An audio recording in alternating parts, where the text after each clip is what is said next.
So hi guys, welcome back to another YouTube video, and in today's video I'll be telling you about 5 important steps in order to get recruited to play college soccer/football here in the United States. Before we get into this video, please leave a like and subscribe to the YouTube channel because I'm really trying to help out the community improve in football. It'll mean a lot to me if you guys just hit that subscribe and like this video and share this video out to many people as possible.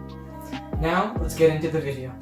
Alright guys, so the first step in order to get recruited is planning. Now, ask yourself these 3 important questions.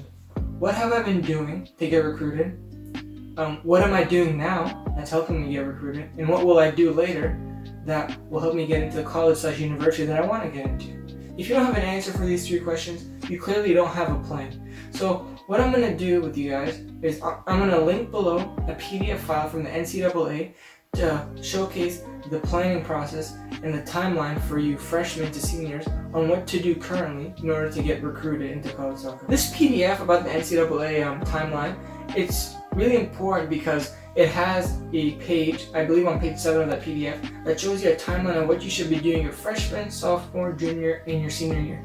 It's really important that you guys read this because it gives you an idea of where you should be in whatever time you are in high school, because it's important for a player to know what they should be doing currently. You don't want to be lost in this recruiting process because once you're lost, it's basically it's like a time bomb. Time flies, guys, and eventually you become a senior and no coach knows who you are, not on anyone's radar. So make sure you read this PDF, especially page 7, so you know where you should be in this recruiting process. So make sure you have a plan to know what you want to do once you're a freshman, because the earlier you start with this plan, the better it is down the line, because it eases a lot of pressure off of you by your junior and senior year when you already have many college coaches who already want to sign you into their football program. Yeah, so step number 2 in order to get recruited is having good grades and good test scores. Nowadays, universities have upped the level in competition with academics, guys. You have to have a high GPA, high test scores in order to get into these universities. Most importantly, these college coaches really look into the academic side of the student athlete because it also is a resemblance of their own performance. What I mean is, if a student comes to a college coach and says, "Oh, coach, I have a 4.0 GPA and a 1500 SAT," let's say, that college coach will look at him and say, "Wow, you're doing very well academically." And if he's also very good athletically and they're both at the same level, academics and athletic, that coach will say, "You know what? I like you, you're a good fit for my program, I want to take you." However, if the coach sees a player who is very good athletically but poor academically, the coach might not take that player, since first it's going to be hard for that coach to bring that player into the university if they don't meet the academic requirements that the university has put out for all these students. And second, if the coach sees that the academic part of the student is lacking, he might not trust that student, since if that student doesn't take care of themselves with their academics, how the coach think that student will do in the university themselves? They might not even do well in the university, could end up dropping out. So make sure you're doing well in school, because it's really important and it's a good hint to coaches how disciplined you are and dedicated you are to working hard and becoming the best student athlete you can be. Step number 3, guys, is having a highlight video and a soccer resume. A highlight video nowadays is way more important because the COVID-19 situation has caused many of these universities and coaches not be able to go to these games and showcases and watch these athletes play. So having a highlight video accessible for these coaches will make it easier for them to know who you are, see how you play, and how well you fit for their program. In addition, a soccer resume is important because it puts all the essential information a coach needs to know about you. It all encompasses your bio, academic and athletic awards, your soccer career, your statistics, any coaching references from your youth time. It's all important because with COVID-19, coaches can't really come out to the fields and watch you, since there are very high restrictions on what these coaches can do because of the pandemic. So make sure you always have footage and a CV accessible for these coaches, because you never know if a coach will send you an email.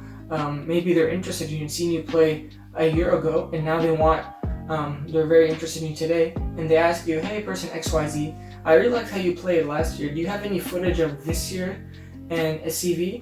And if you do, you can quickly send them an email and you should be fine. But if you don't, you'll already be one step behind in the process, because you really need to have that footage and that CV to help make the coaches know who you are, because it's really important that the coaches know what they're getting themselves into and who they're bringing into their program. Alright guys, so step 4 in the recruiting process is sending out emails and also going to camps. Emails are nowadays very important because the coach doesn't know who you are. You need to introduce yourself in the email. Why you're interested in that school. What makes you a great fit for that program academically and athletically. You need to start thinking about these because coaches want to know who they're bringing into their program. So sending out emails to a variety of coaches is important. For example, don't put your eggs all in one basket by sending all your emails to Division I coaches. Like let's say all these Division I coaches don't respond, don't have interest in you, and you're now in your junior to senior year, and coaches don't really want you. Okay, where's your backup plan? Do you have any Division II coaches, Division III coaches that really are interested in you? So it's important to have a variety of division levels where you've sent emails to all these coaches in Division I, II, and III because it gives you leeway. If coaches in one division don't want you, maybe coaches in the other division want you. So it's important to send out email to different divisions. Due to COVID-19 nowadays, camps are probably difficult to go to because the pandemic issues and the restrictions. However, if there are some camps you can go to, I highly recommend you go to them, assuming that your parents will allow you. But if you can't, like what I said before in step 3, make sure you have a highlight and CV ready because more than likely these camps will probably not happen due to the COVID restrictions.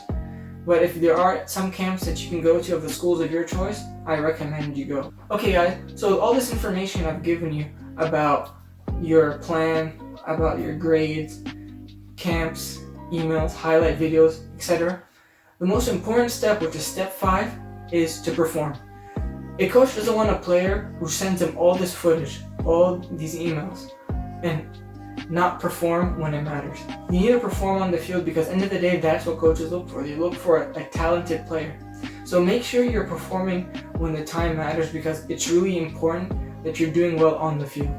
Alright guys, so I hope this video helped you out with the college recruiting process here in the United States. If you really enjoyed this video, please leave a like and make sure to subscribe to my YouTube channel as it means a lot to me.